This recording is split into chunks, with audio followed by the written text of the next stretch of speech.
itu bagaimana keberlangsungan dari Islam itu sendiri. Hingga akhirnya dengan pemikiran-pemikiran mereka yang bersifat individual itu, yang tidak, kalau kita kan secara berjamaah nih, hingga akhirnya kita akan baca nanti ya.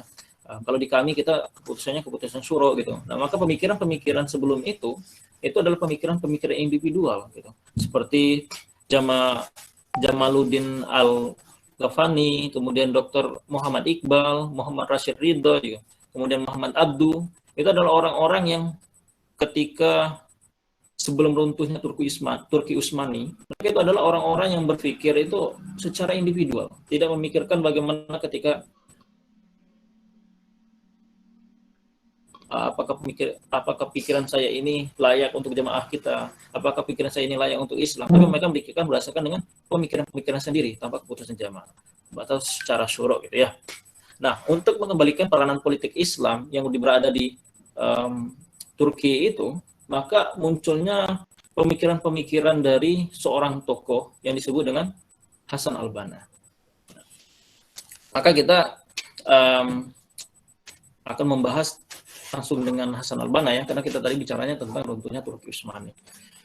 Nah, di sini disampaikan bahwa jika kebangunan Islam modern telah dimulai secara individual oleh tokoh-tokoh Islam yang saya sebutkan tadi gitu, ada Jamaluddin Al-Afghani, kemudian Dr. Muhammad Iqbal, Muhammad Rashid Ridho, kemudian Muhammad Abdu, maka di tahun 9.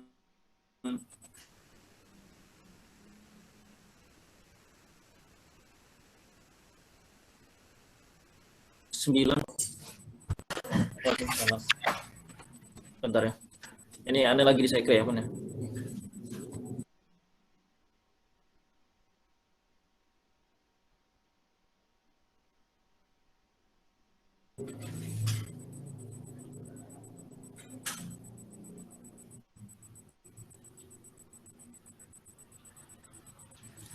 Nah, kita mulai dengan maka Abu A'la Maududi dengan Jamaah Islamiyah dan Hasan al-Banna yang jamaahnya itu kita kenal dengan Ikhwanul Muslimin ya. Di sini adalah dua orang pemikir Islam yang meletakkan dasar-dasar dari struktur gerakan kebangkitan Islam itu berdasarkan dengan prinsip secara berjamaah. Jadi kalau tadi itu secara individual, pemikir-pemikir tadi secara individu, maka di sini lahirnya pemikir-pemikir yang mengedepankan prinsip bersama, gitu, keputusan bersama. Nah, hingga akhirnya dari kedua orang ini juga memunculkan perbedaan, gitu.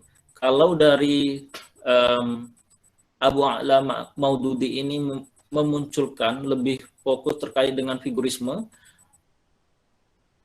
hingga akhirnya figurisme ini akan mudah untuk hancur gitu. Ketika dari pembentuk dari tokoh Jamaah Islamiyah ini tadi hancur atau meninggal, maka suatu saat nanti dari orang-orang yang mengikuti dari gerakan Jamaah Islamiyah ini juga akan hilang gitu. Maka figurisme itu adalah sesuatu yang dimunculkan di Jamaah Islamiyah. Nah, maka kalau kita menjadi kader-kader kami yang ada di ini ya, yang ada di Sulawesi Selatan ini, tepatnya di PK Universitas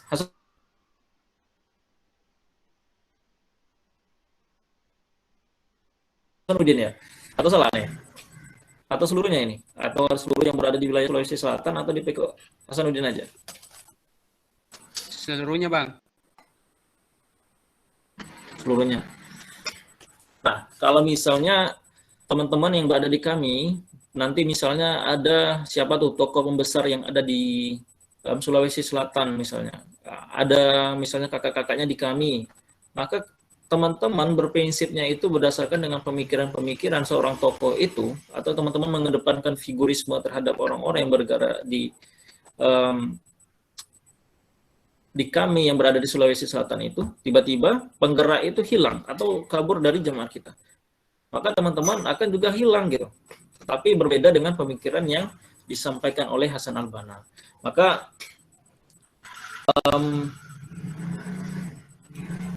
Hasan al-Banna itu mengedepankan bagaimana prinsip dengan pengkaderan. Kalau tadi itu dengan figurisme yang dilakukan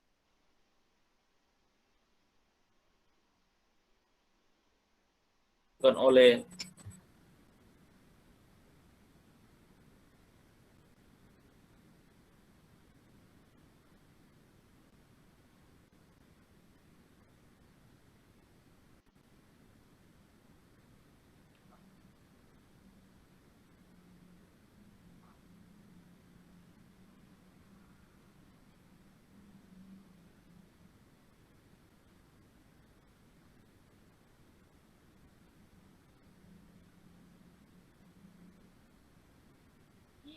Vamos direto, Vira.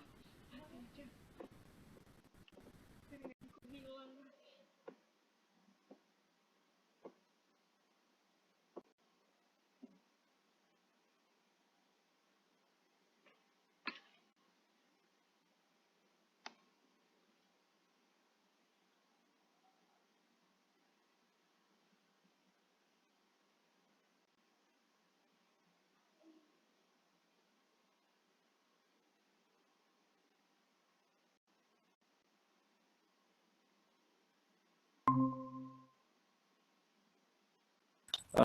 perjalanan atau biografi secara ringkas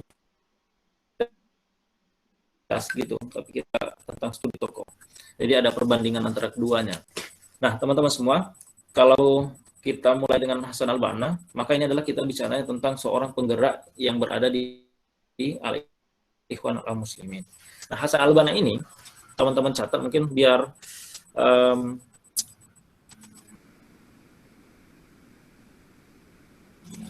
menjadi referensi teman-teman semua, bahwa Hasan al-Banna ini tumbuh besarnya itu ada di kota Delta Mesir. Itu kalau kecamatannya atau kabupatennya itu Mahmudiyah gitu. Nah, kalau kita melihat dari biografinya Hasan al-Banna, di sana kita mendapatkan ternyata Hasan al-Banna ini lahir dari bukan orang yang serba dari serba ada gitu, bukan lahir dari orang-orang yang kita bilang orang-orang kaya lah gitu, bukan lahir dari pejabat-pejabat gitu, atau dari orang-orang yang mempunyai uang, kalau mau apapun itu dapat gitu, bisa dibeli semuanya gitu, bukan.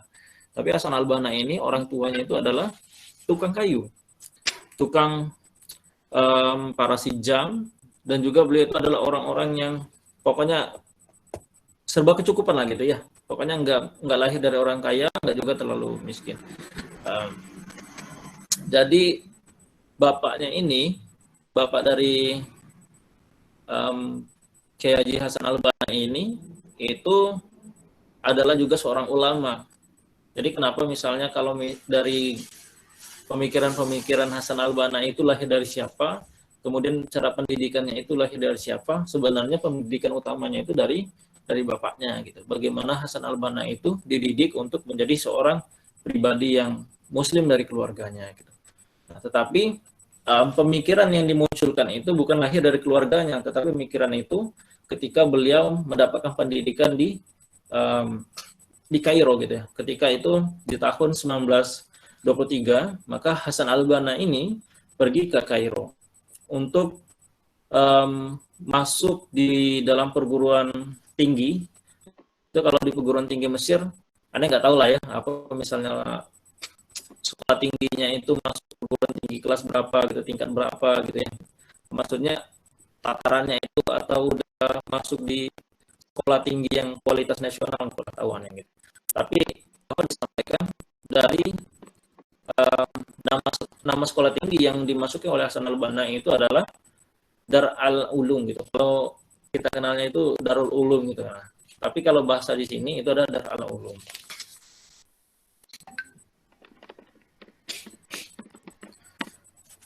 Nah, setelah 55 tahun yang ada di Kairo, bentar ya, ada orang yang nelfon bentar. Masya Allah, sibuk marah-marah. Ya, halo, Assalamualaikum Pak. Kenapa?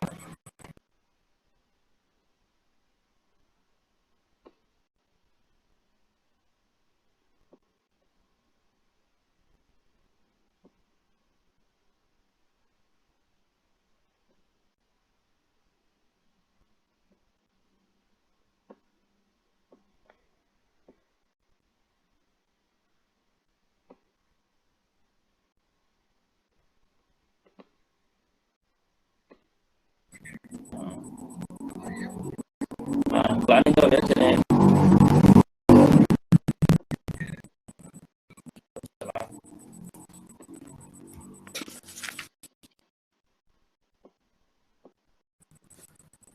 ya teman-teman, banyak gangguan ya.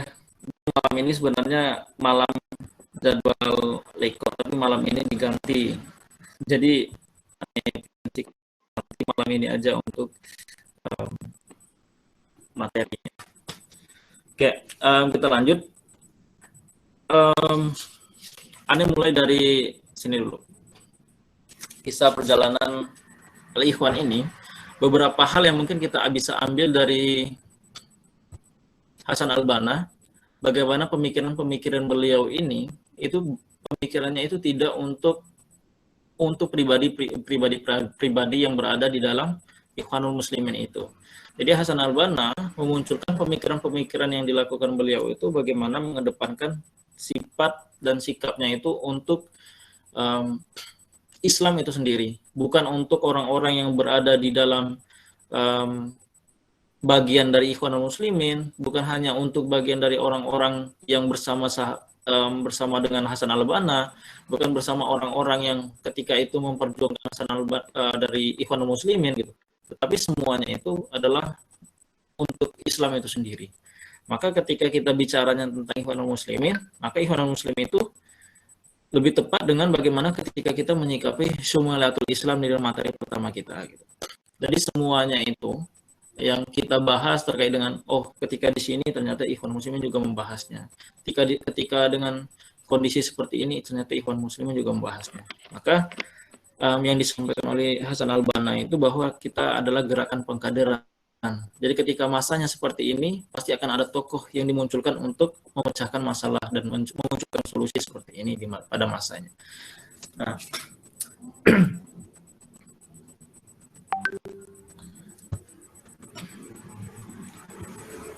ternyata ketika berada di Mesir, ada seseorang pemuda yang bernama Said Qutb itu datang menghampiri dari Hasan Al-Banna ini untuk menjadi sebagai seorang murid gitu. Nah, hingga akhirnya adalah pemikiran-pemikiran yang berada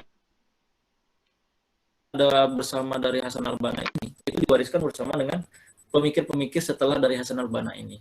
Kalau kita melihat dari riwayat yang disampaikan oleh buku-buku kita referensi kita baca gitu, ternyata banyak sekali buku yang dimunculkan dari pemikiran-pemikiran Hasan Al-Banna, dan banyak orang-orang yang merujuk dari Hasan Al-Banna ini untuk dijadikan pemikiran seperti itu. Ternyata solusi yang bisa ditawarkan itu berdasarkan dengan pemikiran Hasan Al-Banna. Hingga akhirnya sampai hari ini pun ketika ada permasalahan yang orang-orang yang hari ini gitu, seperti orang-orang yang Khawarij, maka untuk solusi yang ditawarkan itu berdasarkan ternyata bisa diambil dari pemikiran-pemikiran Hasan Al-Banna ini tadi. Teman-teman bisa baca buku dari sebenarnya kalau hari ini Aneh pakai laptop Aneh tidak ada PowerPoint-nya itu, Aneh sudah sampaikan beberapa referensi buku yang mungkin teman-teman bisa baca dari hasil pemikiran Hasan Al-Banna. Atau nanti Aneh kirim sajalah kalau misalnya e-booknya juga ada, nanti saya kirim sama Santi, bisa Santi sampaikan sama kawan-kawan. Kayaknya kalau malam ini kan udah jam 29 ya, jam 9 ya kalian di sana ya. Jadi agak persingkatan mungkin biar nggak terlalu malam nanti hasil gitu ya. Kalau di sini masih jam 8 di sini. Jadi masih agak malam, belum terlalu malam gitu. Nah, kemudian Aneh langsung saja ke Said Qutb. Karena kalau teman-teman bicara tentang Hasan Al-Banna, ini tentu adalah orang-orang yang tokoh penggerak pertama dari gerakan Ikhwanul Muslimin. Maka Ikhwanul Muslimin itu hadir ketika pemikiran-pemikiran yang dimunculkan oleh Hasan Al-Banna, kemudian bersama kawan-kawannya itu untuk membentuk suatu pemikiran yang disebut dengan Al-Ikhwan Al-Muslimin. Banyak sekali di sini kalau disampaikan ya. Nanti ambil penting-penting aja dari tahun ke tahun aja ya. Nah, menjelang akhir dia tinggal di Kairo tahun 1927, Hasan Al-Banna menyusun sebuah esai di mana dia membandingkan peranan guru di sekolah dengan Syekh Sufi gitu. Nah, kalau di Turki itu kan bicaranya tentang Sufi ya. Juga ada sebuah tarekat yang diambil oleh Hasan al-Banna. Kalau misalnya teman-teman bicaranya tentang tarekat, ternyata Hasan al-Banna ini juga mengambil sebuah tarekat yang di apa? Yang di sini disampaikan tarekat yang diambil oleh Hasan al-Banna itu mana ya?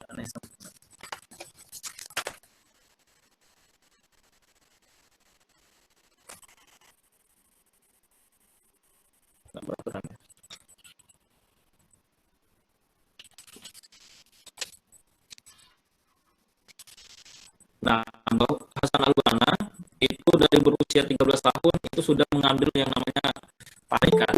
Kalau hari ini mungkin kita nggak sampai segitulah ya menuntut ilmu, belum ada tarekat-tarekat yang kita ambil gitu. Ternyata Hasan al-Banna dari umur 13 tahunnya itu sudah mempunyai tarekat gitu. Nah, tarekat yang berwawasan syariat yang diambil oleh Hasan al-Banna ini itu sangat menarik untuk pribadi dirinya, karena tarekat ini berpegang kepada kitab suci yang orang-orang meminta Hasan al-Banna itu melakukan peribadatan, maka ada sebuah pegangan yang dilakukan oleh Hasan al-Banna itu disebut dengan tarekat sufi gitu ya. Jadi banyak, kalau teman-teman membaca dari tarekat-tarekat itu nanti ada tarekat yang bisa teman-teman baca juga.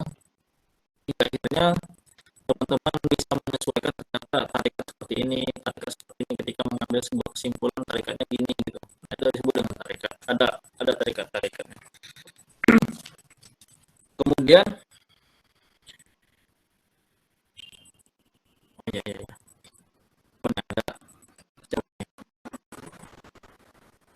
yang di kolom chat ini.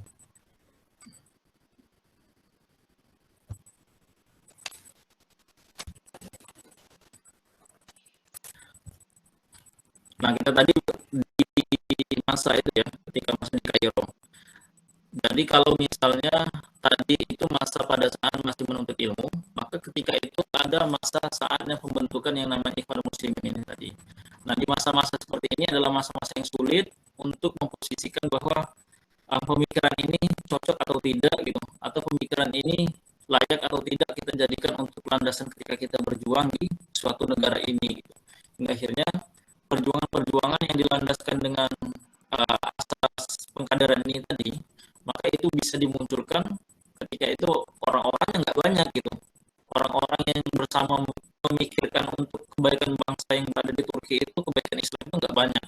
Maka rombongan Hasan al-Banna ini, kalau kita bilang Kang Hasan ini, itu mengajak kawan-kawannya, mengajak orang yang sama pemikirannya itu untuk bisa memunculkan yang di Turki itu agar itu di Mesir agar Ikhwanul Muslimin itu bisa diterapkan gitu. Nah, dengan sampaian seperti itu banyak sekali dialektika yang terjadi di Mesir gitu. Hingga akhirnya ada perdebatan panjang gitu. Ketika orang-orang menganggap gerakan-gerakan itu adalah gerakan yang sangat anarkis gitu. Hingga akhirnya orang-orang yang berada di gerakan-gerakan Ikhwanul Muslimin itu dimusuhi oleh orang-orang yang berada di negara itu. Mereka menganggap bahwa pemikiran-pemikiran yang disampaikan oleh Hasan al-Banna itu adalah pemikiran-pemikiran yang tidak sesuai dengan Islam gitu. Karena mereka menganggapnya ketika Hasan al-Banna dan kawan-kawan yang berpikir tentang 10 tahun yang akan datang, maka orang-orang pada masa itu memikirkan tentang yang terjadi pada masa itu. Maksudnya kondisinya nih, kita sekarang sedang misalnya masalahnya kurang makan nih, maka orang-orang memikirnya bagaimana kita makan hari itu. Tetapi yang dipikirkan oleh Hasan al-Banna bersama kawan-kawannya tentang bagaimana 10 tahun ke depan ketika hari ini gitu, ketika orang tidak makan pada hari ini, 10 tahun ke depan itu ngapain gitu. Masa kita hanya menunda makan saja gitu ya, apa maksudnya memberi makan malam hari ini tapi 10 tahun ke depan itu nggak makan lagi gitu. Maka kita harus memikirkan seperti itu. Nah, hingga akhirnya kita singkat cerita bahwa ternyata Hasan al-Banna ini itu riwayat dari pemikiran beliau itu diwariskan dengan murid-muridnya gitu, atau dari kita kenal nanti ada Said Kutub, kemudian ada kawan-kawan yang lain gitu ya. Hingga akhirnya Hasan al-Banna ini meninggal gitu dengan posisi ditembak gitu ya. Allahu a'lam ya. Ini nggak terlalu apa ketika membaca dan ketika melihat dari sejarah Hasan al-Banna, ketika orang-orang yang memperjuangkan Islam di masa itu gitu ternyata dianggap musuh, kemudian dianggap gerakan anarkis dan anggap teroris, hingga akhirnya Hasan al-Banna itu ditembak oleh orang-orang yang berada di Mesir.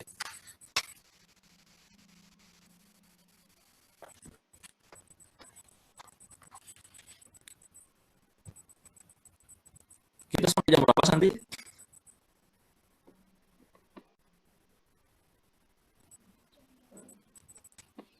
Mizan, kita sampai jam berapa? Sampai jam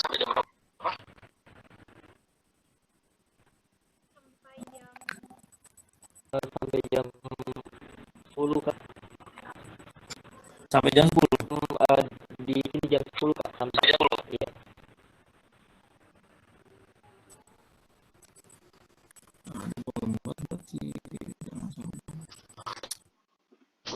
Oke, kita langsung ke saya kutip dulu ya, biar nanti ada perbandingan gitu.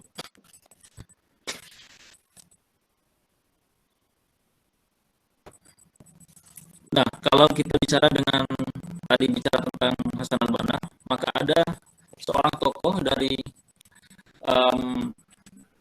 yang teman-teman minta untuk membicarakan tentang Said Qutb. Maka Said Qutb ini adalah murid dari Hasan al-Banna itu sendiri. Nah, dari sejak kecil Said itu sudah akrab dengan kitab suci Al-Quran gitu. Nah, kalau tadi Hasan al-Banna itu tadi kerap dengan orang tuanya itu sebagai ulama gitu, tapi berbeda dengan Said Qutb. Kalau Said Qutb ini dari pribadinya itu seperti Utsman lah gitu ya. Dari kecil itu sudah mengenal yang namanya kitab suci Al-Quran, kemudian pikiran-pikiran sangat kritis gitu. Hingga akhirnya beranjak dewasa, bahkan pernah mengkritisi pola pengajaran agama yang diajarkan oleh para imam yang berada di daerah mereka gitu ya, di daerah pemikiran pengajaran agama secara tradisional dalam kehidupan yang berada di Mesir. Nah, Said Qutb ini dilahirkan pada 9 Oktober 1906 di desa Mus'a, Mesir. Ya. Itu ayahnya itu, kalau tadi Hasan al-Banna itu ayahnya itu sebagai kepala kejamnya. Kemudian kalau dari Said Qutb ini itu pemilik tanah sekaligus politikus di tanah kelahirannya. Nah, kalau misalnya kita kan ada nih misalnya teman-teman di desa banyak punya tanah gitu kan, punya tanah yang berada di desa itu, jika orang yang kayak mau bercocok tanam gitu, maka orang yang punya tanah itu ada bapak dari satu ini. Jadi sekaligus beliau itu adalah maksudnya politikus itu bisa jadi kepala desa dan sebagainya, tapi kita nggak gitu ya, nggak langsung menjurus dengan jabatan-jabatan struktural yang disampaikan di sini, tapi lebih tepat bagaimana politikus yang berada di tanah kelahirannya. Nah, kemudian kalau yang berbeda dari Said Qutb ini, Said Qutb ini ibunya sebagai pegawai negeri. Kalau tadi dari Hasan al-Banna tadi, dari orang tuanya itu orang-orang yang serba kecukupan, maka dari Said Qutb ini adalah orang-orang yang maksudnya dari itu ya, keluarga yang mempunyai keberadaan gitu, dari bapaknya yang mempunyai pemilik tanah gitu, hingga akhirnya dari ibunya juga pegawai negeri. Nah, seperti itu perbedaan dari bagaimana pola kehidupan yang dilakukan mereka pada masa kecil.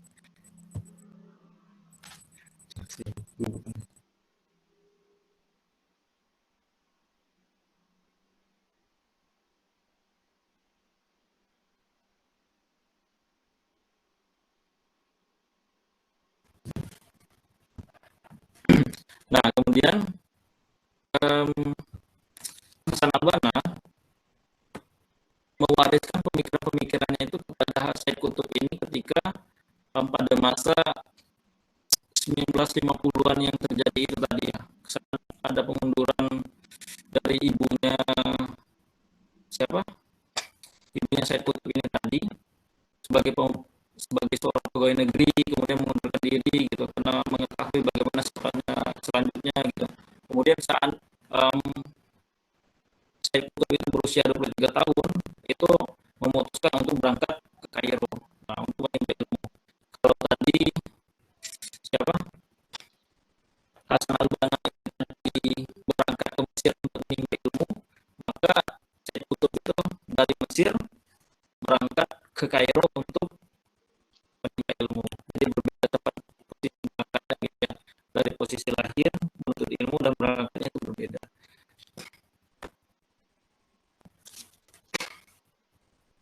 Nah, di kota di sini kalau kita melihat ada sebuah tulisan yang diterbitkan oleh Said Qutb, maka di kota yang tempat beliau menuntut ilmu, beliau telah memunculkan sebuah pemikiran-pemikiran itu di dalam sebuah buku. Nah, kalau hari ini kita melihat anak-anak kami mungkin ya masih menuntut ilmu dalam strata S1 gitu, maka pada masa itu kalau kita melihat dengan tokoh yang dimunculkan dari pergerakan-pergerakan Ikhwanul Muslimin ini, itu ternyata dalam usia muda saat menuntut ilmu itu sudah memunculkan pemikiran-pemikirannya dalam bentuk tulisan. Karena kondisi yang terjadi pada masa itu adalah bagaimana pemikiran-pemikiran yang dimunculkan itu tidak hilang dengan sekejap gitu. Kalau hari ini misalnya pemikiran itu hanya disampaikan kepada seorang kawan-kawannya gitu dari Said Qutb gitu bersama kawan-kawannya hanya diskusi saja gitu. Kemudian kalau dari Said Qutb dan Hasan al-Banna ini hanya melakukan proses diskusi-diskusi santai gitu, tidak ada pemikiran-pemikirannya itu dibukukan, maka pemikiran-pemikiran itu akan segera hilang. Nah, tapi kalau ada yang misalnya orang yang mencatat kemudian menuliskan pemikiran-pemikirannya, maka pemikiran itu tidak akan segera hilang. Nah, seperti itu. Nanti sama kalau misalnya anak-anak kami yang berada di Sulawesi Selatan, kalau mempunyai misalnya pemikiran apa gitu, ide-ide seperti apa, mungkin tulisan-tulisan seperti apa, gitu, kisah perjuangan seperti apa, maka segeralah untuk menuliskan kisah perjuangan itu. Kalaupun ada ide kreatif atau gerakan-gerakan transformatif lah yang bisa teman-teman jadikan acuan untuk ke depan perbaikan kami, maka silakan tuliskan. Nah, akhirnya dari segala bentuk yang kita lakukan itu tidak hanya berdasarkan dengan diskusi-diskusi saja. Ada hal-hal konkret yang bisa dilakukan seperti yang disampaikan oleh rombongan Kiai Hasan dan Said Qutb. Nah, setelah menghabiskan waktu selama 2 tahun untuk belajar di negeri ini tadi kan beliau berangkat ke Kairo, itu negeri pamannya Syam. Ya. Nah, kemudian Said Qutb ini kembali ke Mesir. Pengalamannya yang didapatkan di Kairo ini tadi itu dibawa untuk bisa mengembangkan kembali pemikiran-pemikirannya itu di daerahnya gitu yang berada di Mesir. Nah, di awal tahun 1950-an ada hal yang terjadi dilakukan oleh Said Qutb itu dengan adanya orang yang mengajak beliau untuk bergabung dengan gerakan Ikhwanul Muslimin. Nah, itu di awal tahun 1950-an. Kalau tadi beliau itu menjadi seorang tokoh yang menuntut ilmu ke Kairo, kemudian hanya diskusi-diskusi saja, kemudian adalah orang yang mengajak beliau untuk bergabung dengan Ikhwanul Muslimin. Hingga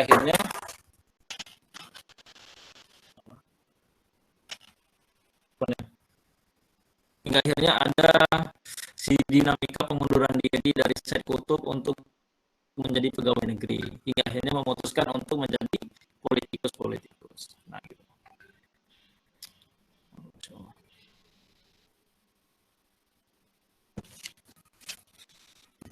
Nah, kalau untuk kata-kata yang mungkin bisa kita ambil dari Said Qutb ini, secara singkat mungkin kita bisa memaknai lah ya, bisa teman-teman baca juga di buku-buku yang dimunculkan oleh Said Qutb. Aneh nggak terlalu banyak nih, karena dimintanya sama kawan-kawan juga untuk bicaranya itu secara nggak terlalu mendalam, karena ada sesuatu lah dikit lah ya. Nggak terlalu mendalam terkait dengan hal ini. Bisa teman-teman baca aja, nanti bisa teman-teman diskusikan sama kelompok-kelompok kecil teman-teman di dalam mingguan MK gitu. Akhirnya dapatlah apa intisari-intisari, oh ternyata harus seperti ini. Tapi pada hari ini yang kita bisa sampaikan terkait dengan studi tokoh ini, bagaimana pemikiran-pemikiran kedua dari Hasan al-Banna, kemudian Said Qutb, ini adalah orang-orang yang memikirkan bagaimana Islam yang berada di Mesir, Islam yang berada di negara yang sedang bobrok itu gitu, nggak akhirnya menjadi bangkit lagi gitu. Itu yang dimunculkan oleh mereka. Nah, ada sebuah pernyataan yang dimunculkan itu oleh kata-kata yang sangat fenomenal dan sangat terkenal yang disampaikan oleh Said Qutb itu, semua akan kembali kepada Allah ketika mati.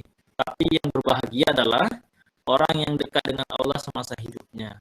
Nah, artinya ketika pada masa itu orang-orang itu sedang menjauh dari dinamika pendekatan kepada Allah Subhanahu wa taala, mereka lebih fokus terhadap dengan mengejar dunia gitu. Karena pemikiran-pemikiran yang muncul adalah untuk individual gitu. Seperti tadi kan gitu.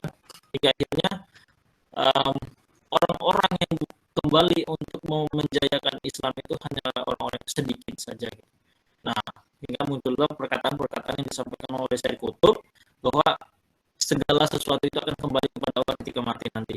Enggak tidak siapapun, tidak pandang bulu, tidak satu orang pun yang di muka bumi ini tidak akan kembali kepada Allah. Semuanya akan kembali gitu. Jadi tidak ada kebahagiaan yang bisa mereka dapatkan kecuali mereka itu adalah dekat kepada Allah semasa hidup di dunia. Maka ketika di akhirat mereka merasakan kebahagiaan itu.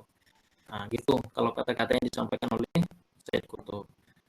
Nah, banyak sekali ya kalau kita misalnya melihat di sejarahnya, ini seperti Said Qutb melakukan gerakan-gerakan perlawanan dengan pimpinan-pimpinan yang berada di Mesir gitu.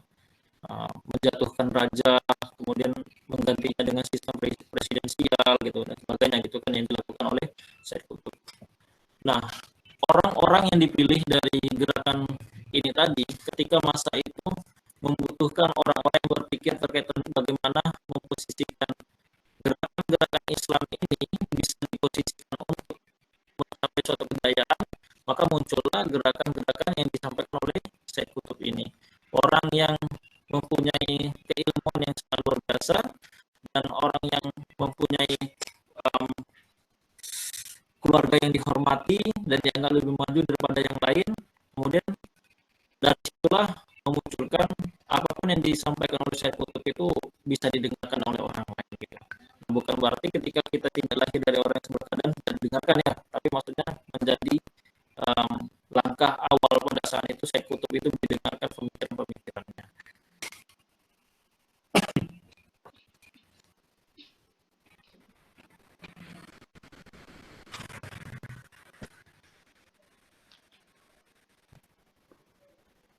Cek, kenapa kameranya nggak hidup ya dari tadi ya?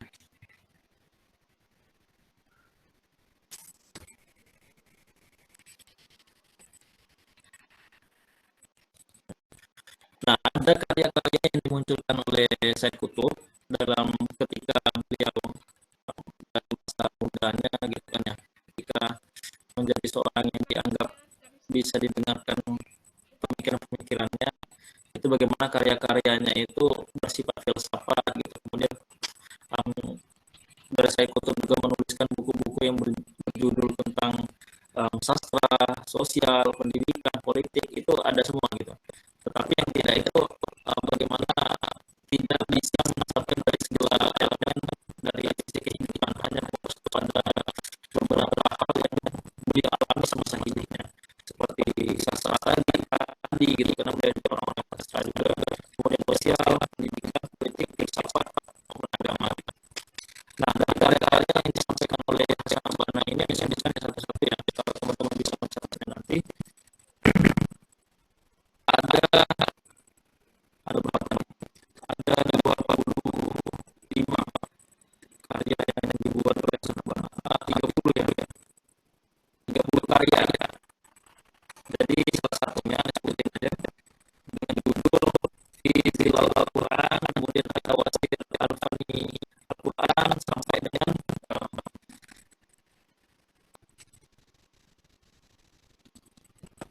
ini. Kalau teman-teman mendapatkan bukunya, teman-teman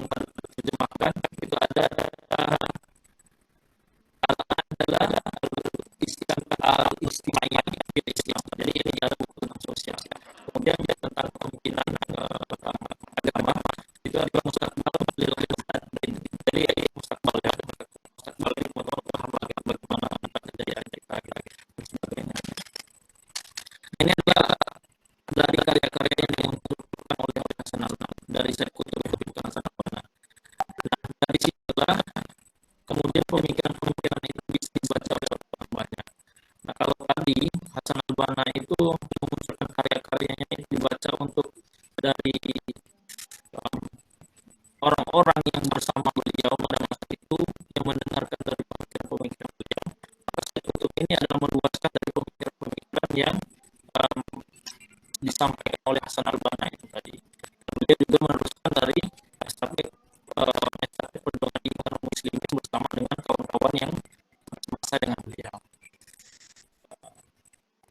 Jadi kalau untuk di sekarang kayaknya permintaan dari kawan-kawan yang juga seperti ini ya, karena disampaikan secara di permintaan itu secara umum saja, jangan terlalu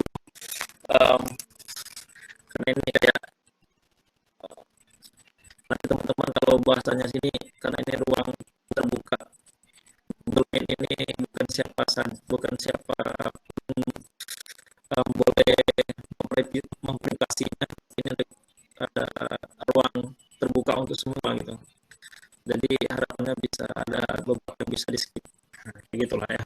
Tadi kalau kalau misalnya penyampaian masih agak secara umum, nggak terlalu mendetail gitu. Nanti bisa teman-teman diskusikan aja lah sama kakak-kakaknya yang di sana. Nah, ataupun di ruang tertutup, nggak via Zoom, teman-teman kalau misalnya ada kenangka di ruang tertutup bersama dengan siapa ustadz gitu, bisa teman-teman lebih mendetail membahasnya tentang Syekh Qutb dan Hasan al-Banna gitu ya. Tapi kalau misalnya nanti setelah di kepengurusan ini teman-teman mau studi toko ini lagi untuk materi MK1 nya kayak nggak ada lagi ya, kita MPK-nya udah MPK baru, jadi di mana itu nanti tentang cara tokoh nasional untuk yang ada di Indonesia, bukan tokoh-tokoh muslim yang berada di lagi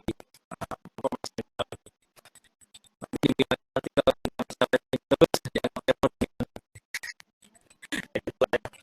jadi disampaikan seperti itu. Dan apa ya kalau misalnya terkesan kayak ada hal yang ditutup-tutupi gitu. Jadi ya kalau misalnya ada yang mau didiskusikan nggak apa-apa, silakan. Anda yakin teman-teman kalau buat dengan masalah penyampaian saya kembalikan ke Ahmizan. Lanjut Ahmizan.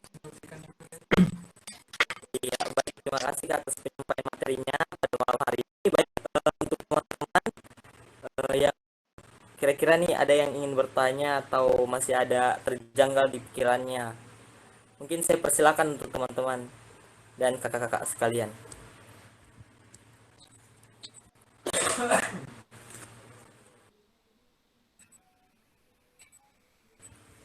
Ya, bagaimana? Apakah sudah cukup jelas ya yang disampaikan oleh Kak Ahmad? Atau mungkin ada pertanyaan dari kakak-kakak dan teman-teman?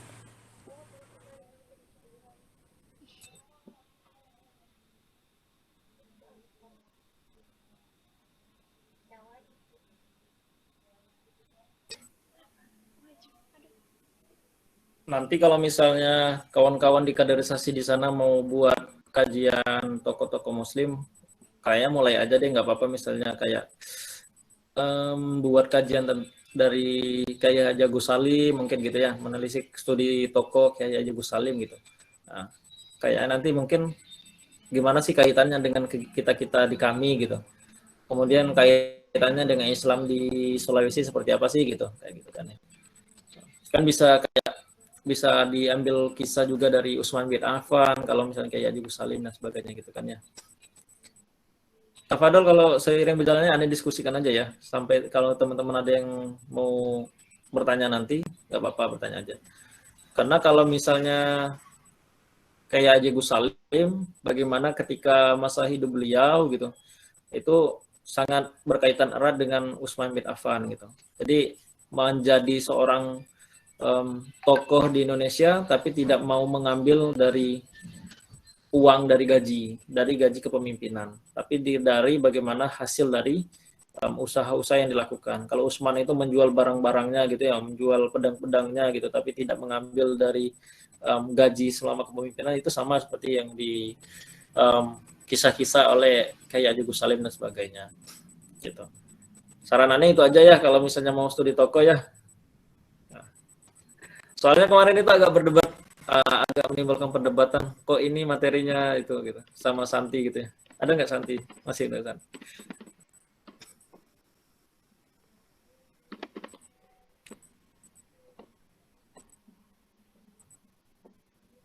Ada kira-kira Mizan? Atau udah pada tidur ya? Udah jam 10 di sana. Masih ada, Kak. Oh ya, silakan Afni. Afni ya.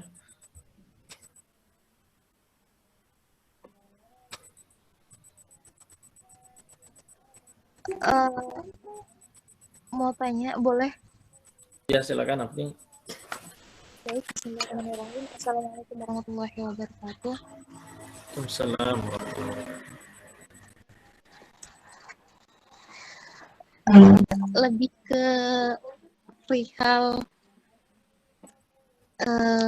Hasan Al-Banna dan Syed Qutb. Afni mau bertanya, di masa mudanya beliau, bagaimana beliau itu kayak apa ya, kayak kemudian menuntut ilmu, kemudian kalau misalnya dikorelasikan ya dengan kondisi kita pada saat ini, kita kan serba terjangkau dalam hal referensi dan lain-lain, sedangkan berbeda pada masa beliau. Tapi beliau itu ternyata jauh lebih survive dan jauh lebih lebih dari kita yang sekarang yang terjangkau secara referensi dan lain-lain.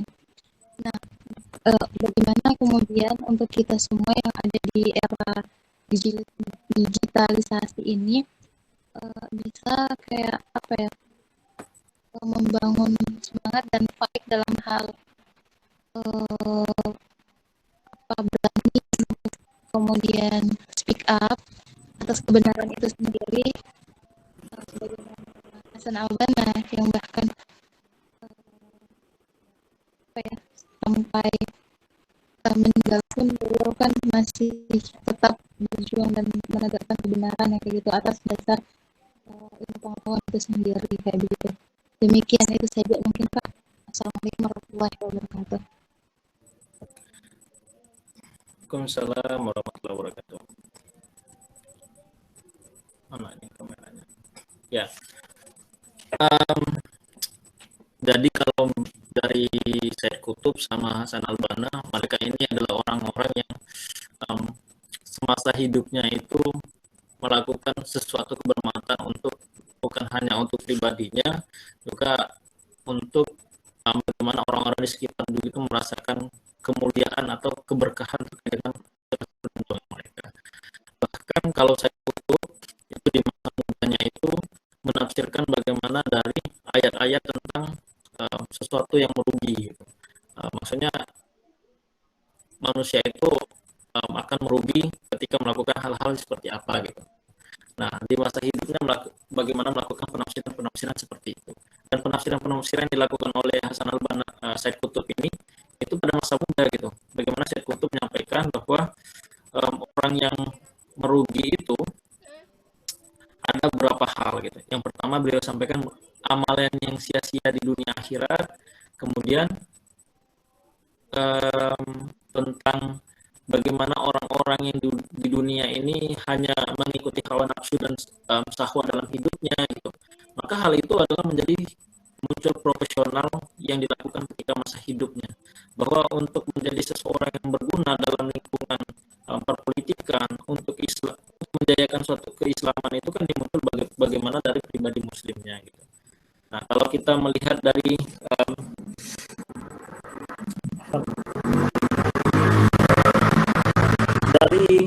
penyampaian-penyampaian yang disampaikan oleh Syed Qutb itu hingga akhirnya dibukukan oleh beberapa tokoh-tokoh kokoh gitu,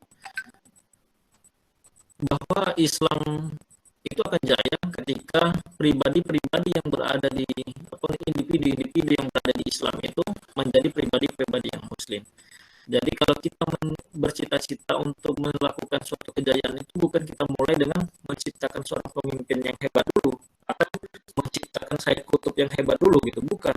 Tetapi bagaimana membangun Said Qutb itu menjadi seorang pribadi yang muslim gitu. Bagaimana ketika dari kecil gitu Said Qutb itu mendekatkan diri kepada Al-Quran gitu, kemudian menuntut ilmu sampai dengan ke Kairo gitu kan ya. Kemudian kalau Hasan Al-Banna itu dari bapaknya itu benar orang dari ulama gitu, kemudian akhirnya setelah umur belasan tahun itu menuntut ilmu juga gitu, hingga akhirnya pergi menuntut ilmu juga ke S1 stratanya ke Mesir gitu. Jadi orang-orang yang pada masa itu, orang-orang yang mempunyai pemikiran hebat untuk dirinya itu dimunculkan bagaimana dirinya itu harus menjadi seorang pribadi yang muslim dulu dahulu. Nah, bukan berbicara tentang untuk membuat suatu kejayaan itu dimulai dari menciptakan seorang pemimpin yang hebat dulu gitu, tapi dimulai bagaimana menciptakan pribadi-pribadi yang muslim. Nah, penafsiran itu disampaikan oleh Said Qutb di dalam buku-bukunya tentang dari orang-orang yang merugi menurut Said Qutb. Itu kalau tadi ya saya sampaikan itu yang pertama itu orang yang ada dari maksudnya orang-orang yang merugi itu dari ayat-ayat yang ditafsirkan oleh Said Qutb. Terkait dengan itu disampaikan yang pertama itu amal yang sia-sia dunia dan akhirat gitu. Bagaimana orang-orang itu beramal tapi ternyata amalannya itu hanyalah sesuatu yang sia-sia gitu. Nah, kemudian disampaikan lagi bahwa Said Qutb menyampaikan penafsiran selalu menuruti hawa nafsu. Jadi ketika seseorang pribadi di masa hidupnya menjadi seorang pemuda itu mengikuti hawa nafsunya dan syahwat dalam hidupnya, maka akan menjadi seseorang yang merugi gitu. Nah, akan melakukan perbuatan yang mendorong untuk melakukan kemaksiatan dan melakukan syahwat itu cenderung akan menurunkan dari kualitas keimanan dan kualitas keislaman secara berjamaah. Kemudian sesat dan menyesatkan dalam urusan agama yang ditafsirkan oleh Said Qutb. Jadi seseorang semasa hidupnya Said Qutb itu menyampaikan untuk menjadi seorang pribadi yang mencapai suatu kejayaan itu tidak melakukan penyesatan selama urusan-urusan beragama gitu. Jadi lebih tepatnya seperti itu ya. Kalau misalnya melihat dengan track record itu mungkin ini bicara tentang track record yang dilakukan oleh Hasan Al-Banna sama Said Qutb. Jadi mereka masih muda itu sudah menuliskan banyak sekali buku-buku tentang pemikiran-pemikiran yang harus dilakukan oleh seorang muslim gitu. Seperti yang disampaikan tadi ya, teman-teman bisa baca juga mungkin dari riwayat, ada buku-buku yang bisa menjadi patokan kita ketika anak kami mau bergerak gitu. Juga ada buku tentang Said Qutb gitu, tentang tasawuf juga ada Said Qutb gitu dan sebagainya. Jadi kalau misalnya lebih tepatnya nulis yang pertama gitu. Kemudian ilmu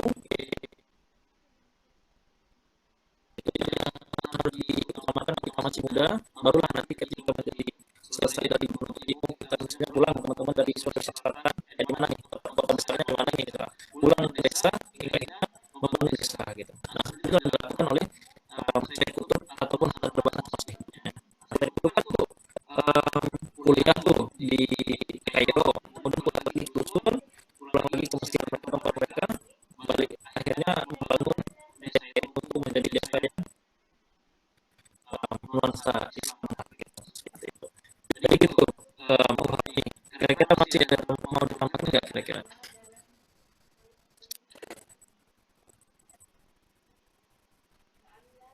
Misalnya gimana? Kalau untuk kan tadi yang menjadi sarannya itu kan kayak bagaimana kita mencoba untuk menulis kan ya.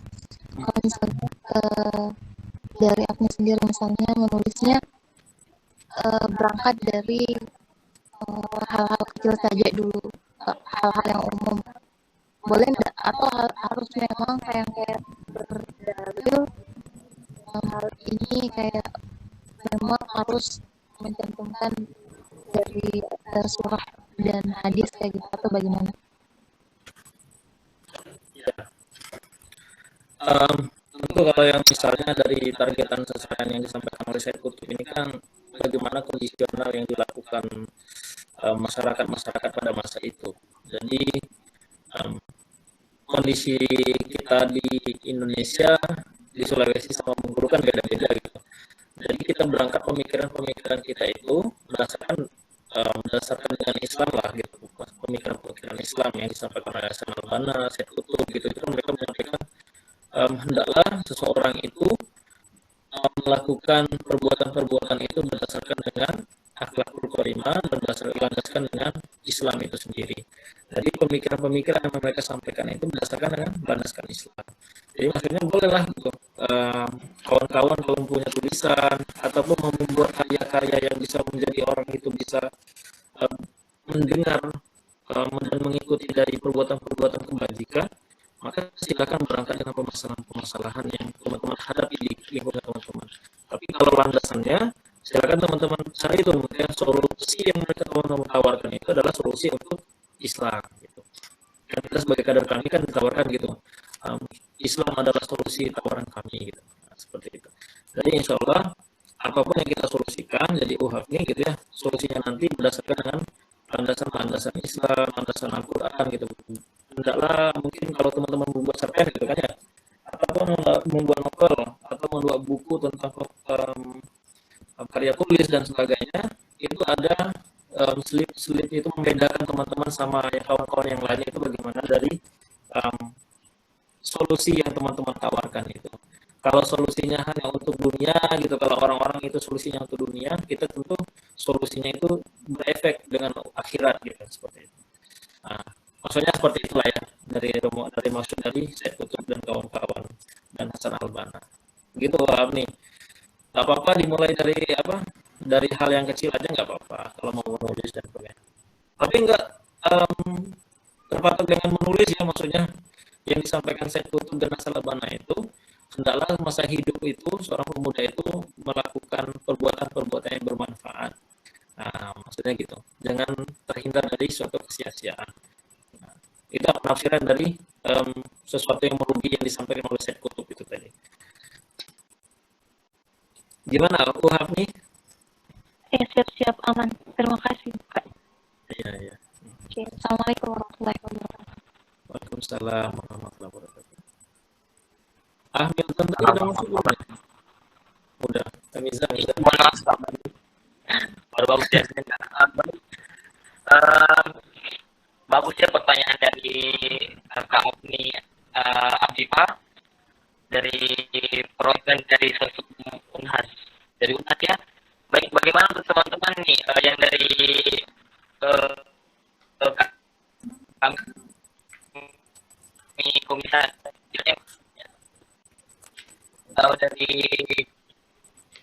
teman-teman kakak dan teman-teman sekalian, apakah masih ada pertanyaan?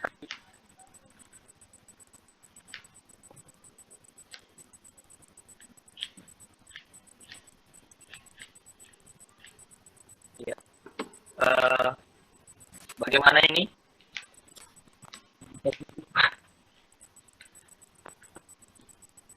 Kalau misalnya mungkin teman-teman ragu tuh, misalnya nanya di sini di depan umum, nggak apa-apa, di chat aja sama Ane, nggak apa-apa. Atau kasihkan pertanyaannya sama Mizan atau Santi kan nggak apa-apa, nanti disampaikan ke Ane juga nggak apa-apa.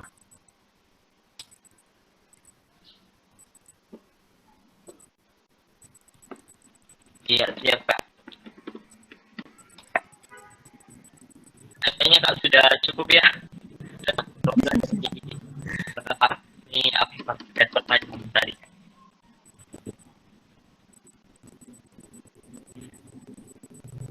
Baik, kalau tidak ada lagi, bagaimana Kak? Langsung tutup saja. Ya, apa dulu? Ya, baik Kak. Terima kasih Kak atas kesempatan yang sudah malam hari ini, dan kepada teman-teman dari kami Komisariat Unhas, kami kaderisasi Unhas, Sosok Unhas, kami SNAM yang sudah menyempatkan waktunya juga malam hari ini. Terima kasih. Sebagai moderator, mungkin mungkin itu saja ya yang dapat saya sampaikan pada malam hari ini terkait dengan tema yang telah dibawakan oleh Kakanda kita, Kakanda Ahmad Handoyo. Baik, marilah kita tutup kajian Madrasah Klasikal 1 pada malam hari ini dengan ucapan hamdalah, alhamdulillahirabbil alamin. Aparatus majelis, Allahumma bihamdi asyhadu an la ilaha illallah anta astaghfiruka wa atubu ilaik. Baik, mungkin itu saja. Saya tutup dengan ucapan billahi taufiq wal hidayah. Wassalamualaikum warahmatullahi wabarakatuh.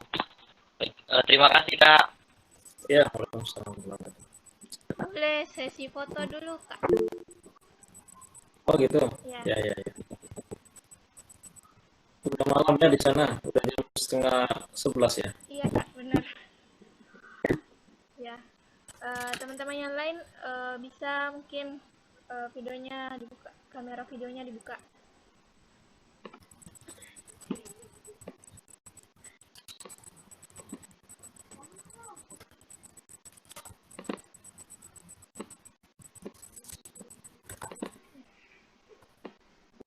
Oke. 1, 2, 3. Dan 3 ya, 1 kali. 1, 2, 3. Oke.